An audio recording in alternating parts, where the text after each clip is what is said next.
Welcome back to Voices from the Touchline. Today I'm joined by Hugh McCluskie, a UEFA A goalkeeping coach whose career has spanned the Women's Super League, national team pathways, and even international military football. Hugh is currently the goalkeeping coach at Norwich City Women. He's a tutor on the FA National Goalkeeping Certificate and W Under 19 Talent ID Scout for the FA. His coaching journey has taken him from Birmingham City and Wolves to the England Girls Talent Pathway and the UK Armed Forces representative teams, giving him a unique perspective across both elite and grassroots levels. In this episode, I'm excited because we'll explore what it means to prepare goalkeepers for the modern game. So, developing decision making under chaos, integrating emotional resilience, influencing set piece structures, and building goalkeepers who are true tactical assets within their teams. Hugh, we have had a chat previously on another podcast, and I'm excited to have another insightful chat here about goalkeeping. Welcome. It's good to see you again, Ryan. Hope you're keeping well. Cheers. So, yes, getting into it. So, to pick your brains right from the beginning, how should modern goalkeeper coaches train goalkeepers to become true tactical assets, reading opposition structures, contributing to build up, and even controlling team tempo? It's massively important that we give the goalkeepers the opportunities to see those, set up them as part of the outfield training as much as we can. They're still going to need their own technical and tactical aspects with the goalkeeping coach, but integrate them as much as we can into goalkeeping practices, and then that will allow them to see the pictures that they're going to get on whatever day their game day is, and that's massively key. So I think that's the big way to do it, is to get them involved with the outfield and become that tactical element. Goalkeepers nowadays are the 11th player, rather than just being a person that stands way back there somewhere. Yes.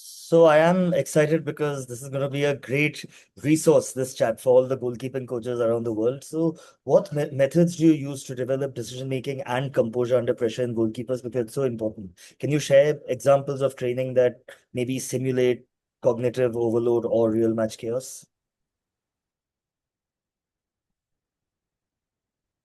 Yeah, so you've got to put as much chaos into your sessions as you can to make sure they get that decision making aspect, and make the practice, your practice spectrum go into a random element, so that the goalkeeper gets to make as many decisions as they can during that practice. And that can be simple things like distractions and using things like mannequins, or the new blow up mannequins that we've all got, or simple things like just walking in front of the line of sight whenever someone else is about to serve, and then also trying to make sure that the serve is as realistic as you can. There's a lot of discussion amongst goalkeeping coaches about whether do you need to use volleys, or does it need to be from the floor, does it need to be X, Y, and Z. And as long as you can relate it to the game and what they're going to see in the game, I think that's key. So is there a place for a volley? As long as you can justify it, of course there is. The same as there's a justification from off the floor. So it's just making sure that your training simulates the game, as close to the game as you can, and that can be just as making it as chaotic, and trying to get the random bits in there. And again, if you get the opportunity, bring some outfielders into your session, and as a goalkeeping coach, lead a session with strikers. There's no better person who's going to strike a ball and want to score than a striker. So why not involve them in your sessions as well? And then that chaos of then maybe adding in a defender, and then maybe adding in targets. So when you see what you've got to distribute, and that hits and lots of decisions for the goalkeepers to make. Right. So, let's face it, the reality is that the goalkeeping position has a lot of scrutiny because you could make 10 great saves, but one little error, and that's you as a goalkeeper. So, how do you intentionally coach the emotional side of goalkeeping? So, for example, handling mistakes or maintaining presence and leading with calm authority? That's a great question. That the resilience that a goalkeeper needs is key. As you just said, one mistake costs a goal, uh, but it's that bounce back ability, that ability to come right back in and just get straight back into the game is something that needs psychological resilience, and that's not necessarily you can coach. It's something you can sit down and work at. They're always going to make mistakes in training. They're always going to make uh, errors in games, and that's just the nature of the game. Otherwise, the game would be 0-0, and it'd be the most boring game on the planet. I think I talked to you last time about don't always finish a session on a good one. That sometimes actually if it's a bad or bad mistake or something, they've got to deal with that, and they've got to then say, well, actually, this my last action was an error. My next one needs to be good, but my next one might actually be in a different scenario. So it's just developing that resilience within them. And again, it's chatting to them, getting coping mechanisms so that they know when they make an error, what, if they're getting annoyed and angry, that they might have a trigger that they say to themselves, or they a new goalkeeper used to take the Velcro off their gloves and put it back on. And those are all the different things that can be used to essentially reset the goalkeeper's mindset. But each goalkeeper is different, so you're going to need to get to know your goalkeeper, get to know their triggers, and from that point, you can then work on that resilience. So you know that if they're getting annoyed, you might need to just step them out of a session and just get them to calm down before putting them back in, and so on and so forth. On match days, it's completely different. Some goalkeepers like an arm around the shoulder, some just want to be left. And again, it's just getting to know the individual, to know what they want. Uh, and that's really tough and that takes time. But once you get there, it's absolutely brilliant and it makes life so much easier for you. Yes, I think the best part about you being on a podcast is that you give real examples or solutions that can be automatically implemented in training sessions. So that's great. And you have also worked extensively with VO and Hudl, so a lot of technology. How can goalkeeping coaches go beyond basic clip review to dive deeper performance insights? Like what data points do you believe are still underutilized? So the analysis piece now is key. And there's so much data out there from the physical performance coaches, from the medics, from psychologists, from the coaches yourselves, from games. There's so much data out there that you can use, and being part of that multidisciplinary team that we have in the UK is brilliant now for being able to analyze it and to get really into how what you're looking for and what key data points you're going after. Simple clips are brilliant because it's in training and in games, because you can look back and go, you not that your eyes lie to you, but your eyes you don't always see what actually happened. Uh, or you've seen it from a different angle. So the ability to go back and go, I think I saw this, what did you see? And they go, well, I saw something completely different. Okay, well then you watch it back on the camera, and you can go, well, that's actually what we saw, and that's what happened. And that sort of do review apply thing is key. Do something, did it work? No, review why it didn't work, and then let's go and try it again. And if you've got physical evidence to show the goalkeeper and yourself, by the way, because you might not have seen it, it is absolutely brilliant, and it allows you uh, to develop the goalkeeper in that manner. It's great for matches. It's even better in training. And if you get the chance to dip, you know, beyond basic clip reviews, you can, especially something like VO and Hudl. The VO allows you to focus in different areas. So where are they out of possession? So if the ball's up at the far end of the box, you can go into VO and look at the other camera, and it can show you the other end of the pitch. And that allows you to see where their start position is, what they're actually doing out of possession, and then vice versa. When you're getting shots coming at you, what can they see that allows them to distribute quickly to essentially start the counter attack? So there's so much that you can get from video analysis that it's just you could spend all day on it, and that's why we've got analysts these days at clubs, because there's so much data for them to look into. Uh, but the key bit is, no matter what data you've got and what analysis tools you've got, is that you sit down with your goalkeeper and go over it together, because it's good to get their perspective. Why, I just saw this in the game. Why did you do that?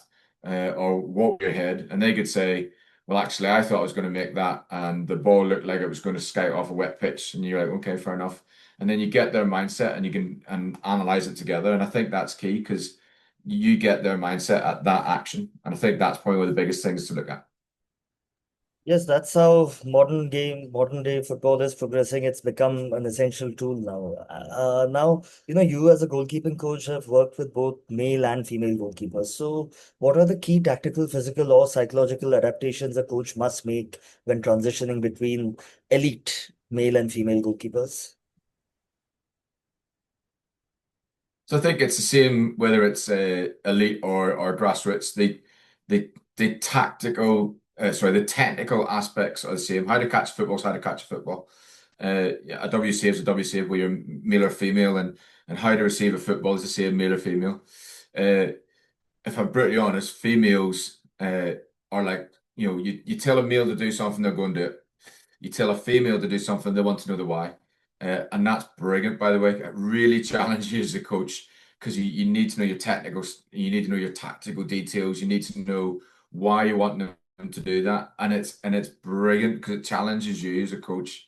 And they're just sponges. Whereas a male will tend to just, I want you to go and kick the ball long. Okay, they'll go and kick the ball long, but not always ask you the why. Top goalkeepers do. They'll want to know why. Why do you want me to go long? Well, we want you to go long because we've got a really quick winger who's playing against a really slow fullback, and we think we can exploit the opposition that way. Brilliant. And both male and female will do that. But that's the key is that element. In the terms of the physicals, probably the big one. The average male goalkeeper in top levels in England is around about 6'4", 6'5". In the female game, it's around about sort of 5'11" to 6 foot. So that's quite a big difference when you think about occupying the goal and how big the goalkeeper is for simple things like shot stopping and defending areas, come for crosses.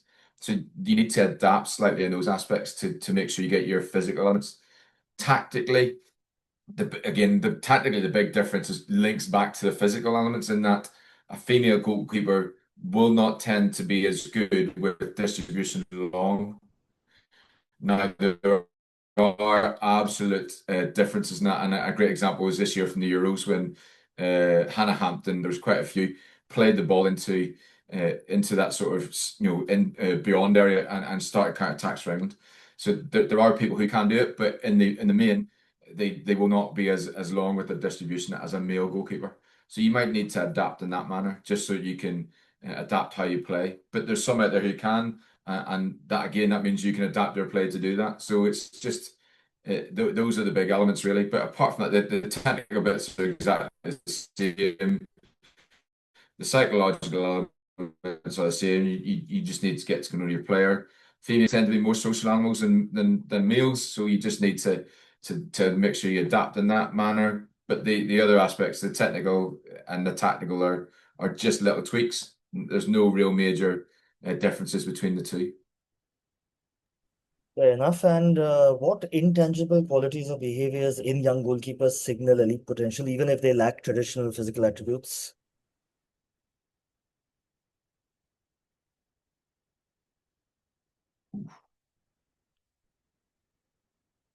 Uh, so you're looking at things. You're looking at the brain basics. So hand-eye coordination, body coordination itself, and movement in and around the goal. You're looking at are they? Well, I'll use the term bravery, because you do need. Some people say we're mad as goalkeepers, and we've got screwless. That's as an outfield coach, you probably got your own opinion on that. But it's those are the sort of things that you look for. Uh, if they lack the traditional gym program, you can give them those elements to get them into that bit. But if at 18, 19 they can't catch a football, or they're not very good with their feet, then those are more difficult at the older age groups. And that's why it's key when they're younger to get them to do the brilliant basics, how to claim a football, how to get that hand-eye coordination, how to get that physical element in and around the goal. And I know making those match-winning saves is something that is easy to develop, but it's something that needs to be brought through as they get older and older. Surely, I think this is a good reference point for all the grassroots goalkeepers around for sure. Now, you've worked in the military environment. So what can civilian goalkeeper coaches learn from your experience coaching in the military football environment, particularly around, let's say, leadership, discipline, and communication under pressure? Uh, I think uh, any coach in a elite environment's under some form of pressure. It's how you deal with that pressure that's key. Uh, and actually just acknowledging that there is pressure and then just crack and learn. I've probably learned just as much from both sides of the house. So the civilian colleagues of we as the military have unique ways of speaking to people, and it's not always well received. We're normally quite blunt and straight to the point, and that doesn't always work for civilians. They don't always like being told what to do in a blunt and direct manner. So weirdly, it's probably the other way around. Is that if we probably learn more from our civilian colleagues, and that this is those personal interactions are different. In terms of leadership and discipline, any level will have an innate amount of discipline and then leadership. Leadership, I think now is key, and it's getting people to show it's probably the toughest bit. And how do you develop that leadership is probably something that I've taken into the civilian side of the house. Is you need to give people opportunities to lead so that they can therefore go and lead in, their teams in the future. If you don't give them those opportunities, they're never going to become leaders. And then that's the big one. Don't, don't let people not hide's the wrong word, but stay at the back and be the great person. Get them out there and get them into situations that are going to stretch them. Get them out of those comfort zones and get them to lead their peers, so to speak. And when they can do that, then eventually they'll start to become, those leaders on a pitch that you need. And with leadership comes that discipline, that element. And I think that's the big things that I've looked at from my military career is giving people those opportunities. And it could be really, really simple as, right, you're going to go and make sure all the footballs are on the football pitch. You're going to make sure all the balls and cones come in at the end of the pitch. And you're going to get all your teammates to help you do it. And that general, whilst it sounds really simple tasks, they've got to go and lead their peers to do it. And that allows them to then have the leadership, the communication aspects, the discipline, because if they leave something out there, they're going to go back and get it. And then that helps them, helps them lead and develop into those sort of players. And so that's probably the biggest bits that I've taken from both sides of being a civilian, working in a civilian environment as a football coach and also working in the military environment as a football coach. Fantastic. I think it's unique that you've had an experience of both sides of the world, if I may call it. Now, again, another question which I've been very excited to ask you because I think a lot of coaches listening are now going to take their notepads out to make notes. So, how would you design a goalkeeper's weekly microcycle to balance tactical prep, physical load, technical sharpness, and mental recovery?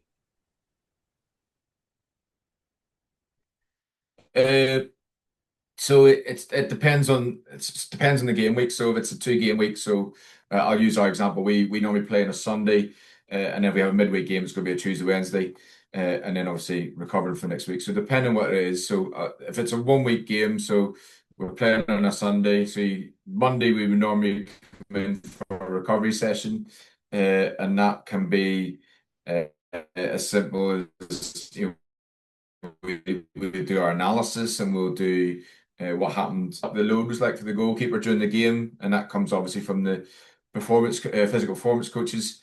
We can either go back out onto the grass or we can just let them have a gym night with a bit of recovery.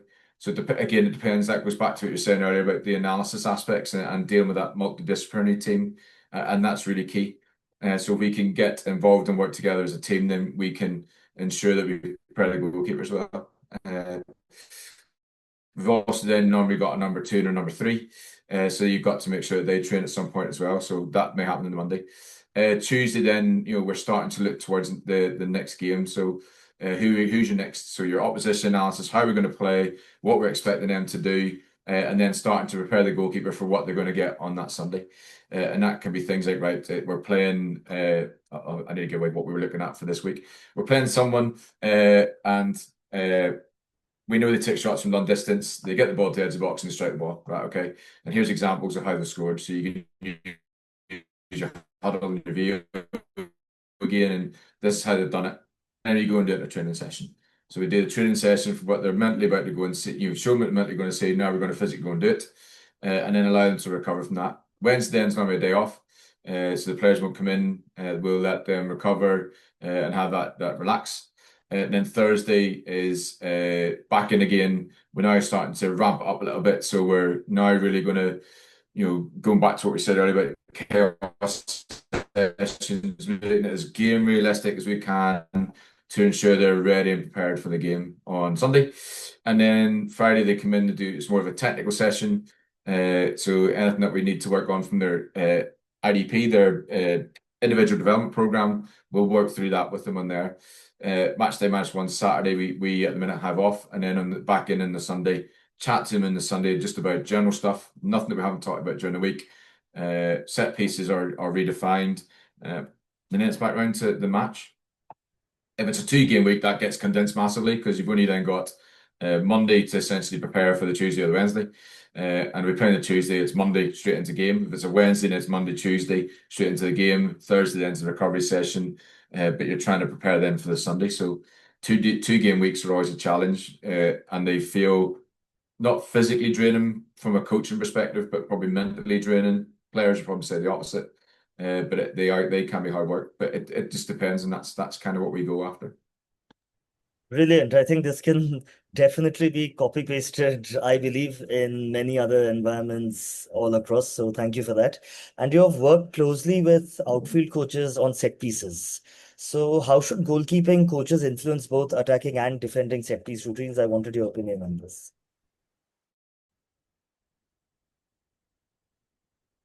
Uh, so at Norwich, I do the defensive set pieces, so their mind is set up.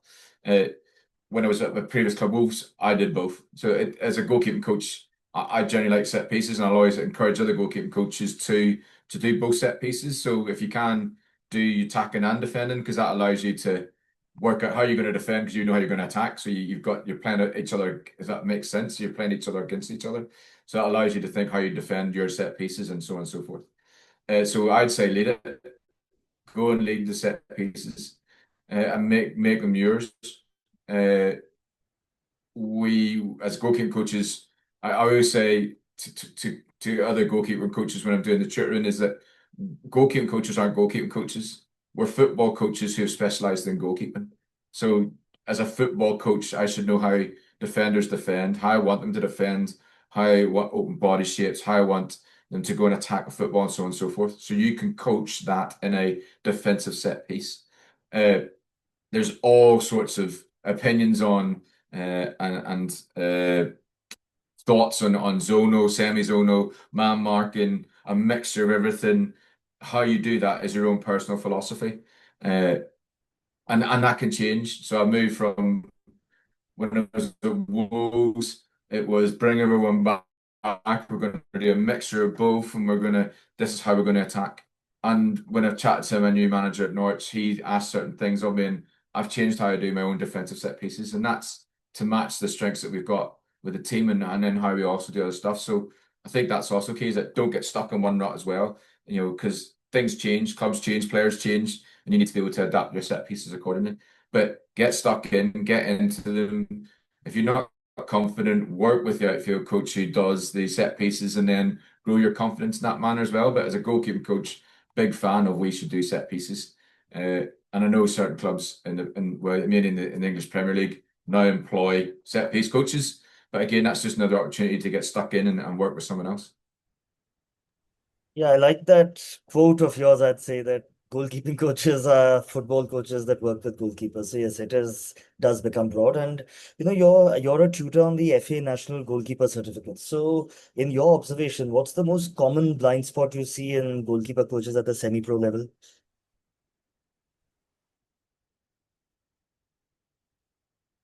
Oof. At pro level, I think that there's no issues at all. So we at the National Goalkeeping Certificate, we get uh, coaches starting their goalkeeping journey. So in England, you do your National Goalkeeping Certificate. You hopefully go on to your FFB goalkeeping coaching course. You did do your outfield course, and then you go and do your license. So we get on the course that I tutor on, we get the bottom of the pyramid, and a lot of the time there we get people who've played in goal want to be goalkeeping coaches. And they're brilliant, and it's just fine tuning their stuff that they need to do. Because when someone does something new, you always do something that happened to you. So I was a goalkeeper, therefore this time I'm going to train goalkeepers, and it's just tweaking those aspects and giving them new ideas and new thoughts. We also get a lot of my son's a goalkeeper, therefore I'd like to know how to coach my son. with no people with no goalkeeping experience at all. And that's brilliant because you then give them a love of the position and hopefully they'll then go higher up if they want to, which is brilliant. So the big thing is it's just those brilliant basics. This is a set position. This is how you move around a goal. This is how you catch. These are the different catches we've got. This is how you defend an area and bringing that into them and getting that terminology. And then they hopefully will one day go in and do their B license where that's then built upon again with working with outfielders and defenders. So the, the the most common blind area is just that a lot of people easy being a goalkeeper. Those who've never played in goal, and all we do is just roll around in the mud and catch a football. And it's getting those technical aspects into them. That's the biggest challenge is making sure you get the technical detail into your future coaching, because there's a lot of it. And I think that surprises a lot of people when they come to the course, is that there's a lot of coaching detail. They've just done the UFSC and then they come to National Goalkeeping Certificate, and then we throw a lot of detail at them, and they get surprised in that. So that for me is the biggest blind spot is the surprise of how technical the position actually is. Yes, I think from my own experience, so I'm a former goalkeeper myself, but specializing as an outfield coach. However, whenever one does take the goalkeeper sessions, it is evident that the technical detailing has to be close to perfect because the demands of the role are such.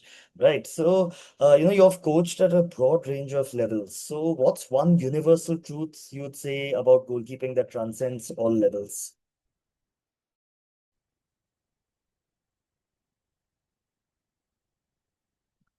Goalkeeper I've worked with to get better, and that's a challenge for me because uh, how do I make them better, and how do I get them to attain their goals, and that's a real challenge, but also a real driver for me, because you make them better, they enjoy the position and they want to play for you. So I think that's the big one is. The truth that goes across all levels is they want to get better. You've got to get them better. For you to get them better, you've got to get better, and it's just that constant cycle. And I think that's the big one. And if you can do that and get to that point, then hopefully we can get top level goalkeepers being wherever they need to be. For sure. And now another question for you, which I'm sure coaches will again get their notepads out. So, if you could design the ideal development journey for a goalkeeper from the age of 10 all the way to elite level, then what key stages, environments, or coaching inputs would you prioritize? Uh, so it changes as you go up and down, as you go up the age group. So under 10s, it's about having fun, uh, getting them to learn the basics, and getting them to enjoy being in the position. Because let's be honest, if you said to a 9, 10-year-old boy or girl that you're going to have a football smashed at you, you got to try and catch it, and if you don't catch it, it's going to go in the goal. There's not you got they're going to be a little bit like, no, I don't want to do that. So you've got to make the position fun. You've got to make them want to be goalkeepers. Excuse me. And to do that, your sessions have to be fun. You have to focus on the basics, and you have to make it enjoyable. If you can then get that and hook them into the goalkeeping position, that's brilliant. As you then start to move up the age groups, we're now starting to go from the technical elements, which are always there, but you're now starting to look at the tactical elements as well. So when you get to sort of 14, 15 and into them 16 areas, now we're starting to look at the tactical elements too. So yes, can you still perform defending the goal actions and keeping the ball out the net, because that's our job as goalkeepers. But also now, can you come on, really, really start to dominate your area? Can you really start to defend that area and then start counter attacks? Or you're actually 1-0 up in its 90th minute. How do you kill the game? And getting that technical tactical element into them at that point. Then as they move up to the sort of 18s, 21s area, now we're starting to look at a more rounded goalkeeper. So how are they good technically? Are they good with their brilliant basics? Are they good with their feet? Can they distribute accurately and well? Can they influence the game and act as that 11th player? Are they making match winning saves and those big saves make them look easy? And then that allows them to then progress hopefully into the elite level. that journey is not straight, by the way. So it's not like a nice linear line where you go from under 10s to first team. Your line could be, well, actually you played up in the age group and then actually you've come back down, and well, now you've gone, we might actually play you back down another age group because we just need you to get a little bit better at something. So that linear line actually looks something like that, and that hopefully one day reaches the first team. And I think that's what's key, is that you don't treat everyone the same, that the journey to success isn't a straight line, that we've got to ensure that there's bumps in the road and how they deal with them. Uh, but as they get older, it's key then they start to play more adult football. So at 16 to 18, how do we get them involved in adult football safely, so that they get experiences and decision making at higher speeds? And again, when they get to sort of 21's area, again, it's that making sure they're not just sat on a bench with if they're at first team number two, that actually we get them out somewhere so that they can get some match time and some games, and so on and so forth, so that they can eventually move into that first team environment. And when they get there, they've seen all of us down here and be able to deal with it both technically and tactically, but more importantly, psychologically, because they will make a mistake at some point. And as we said a few questions ago, how do they deal with that? Hugh, fantastic as always. Before I let you go, I just wanted to ask you a bit of a fun question. So, if you could swap roles for one day with any coach in the world, past or present, who would it be, and what's the first thing you'd do on the training pitch? Oh wow, that's a great question. Who would I swap roles with? Uh, I've had the luxury to see quite a few goalkeeping coaches, from people that have tutored me to people that I've got to witness. I think it would be something like, uh, I'd love to work with some of the classic goalkeepers of the game. The likes of your Gordon Banks, and for me, as a as a Northern Irishman, Pat Jennings, and I'd love to swap places just to see what they were like in training, to go and see. Especially as I was growing up, goalkeeping coaches they weren't really the thing. We were just sort of, it's kind of not newish, but it's a newish thing to have a goalkeeping coach. So I'd love to go back and see what it was like. So for me, it would definitely be sort of going back to the 80s and looking at the likes of Pat Jennings and how he was coached and what made him the way he was, and that sort of stuff. And then get them, we went to Mexico 86 and played against Brazil. I mean, little Northern Ireland playing against the mighty Brazil, that would have been something to take part in. So that's something really that I'd love to have seen. How do you prepare for playing the likes of playing Northern Ireland against the mighty Brazil, and how you deal with that? I think that's something that I'd love to have been able to do. Yes, I've read a lot about Gordon Banks and Pat Jennings, just that it's been generations ago, so I never really had the privilege of watching them play. But yes, I'm sure they've been class. So, just before we say goodbye, I know I've introduced you, but can you just summarize your coaching journey so far? So something, in your own words, basically. Yeah, sure. So I started weirdly at female grassroots, coaching my wife's football team, and doing my coaching badges, and progressed through my outfield badges and my goalkeeping badges. I was very fortunate to have a friend who was looking for a goalkeeping coach and an assistant manager when he was at Wolves, and asked me to want to help out.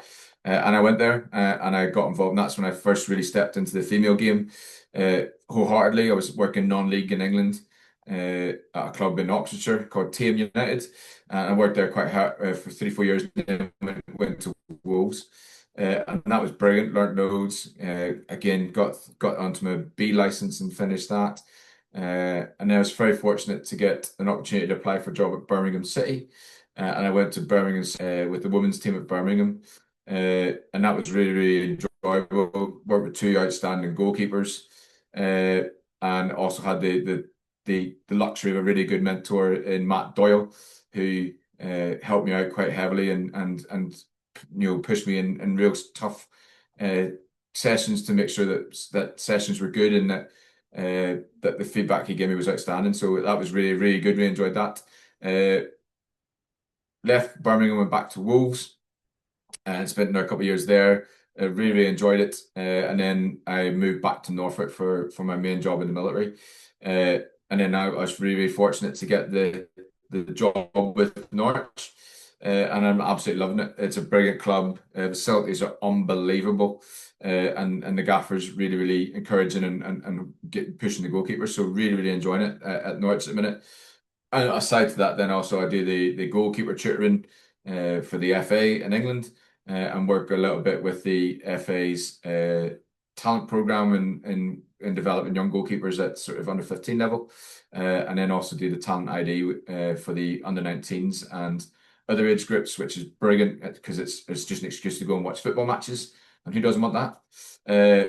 So that's really good fun, and that's pretty much where I am now. Be able to ask for advice for, and I think that's also key is get those people that you know you can help ask for help and advice, and make sure they're those trusted critical friends that you need. What a brilliant journey you have had, and I admire your passion to, always be ready to discuss goalkeeping. So a big thank you for that. And yes, Hugh, it's been again, I've been fortunate to have a second chat with you. It's been amazing to have you on the show. Thank you. This is going to be a big resource for all the goalkeeping coaches around. Thanks so much. Good to speak to you.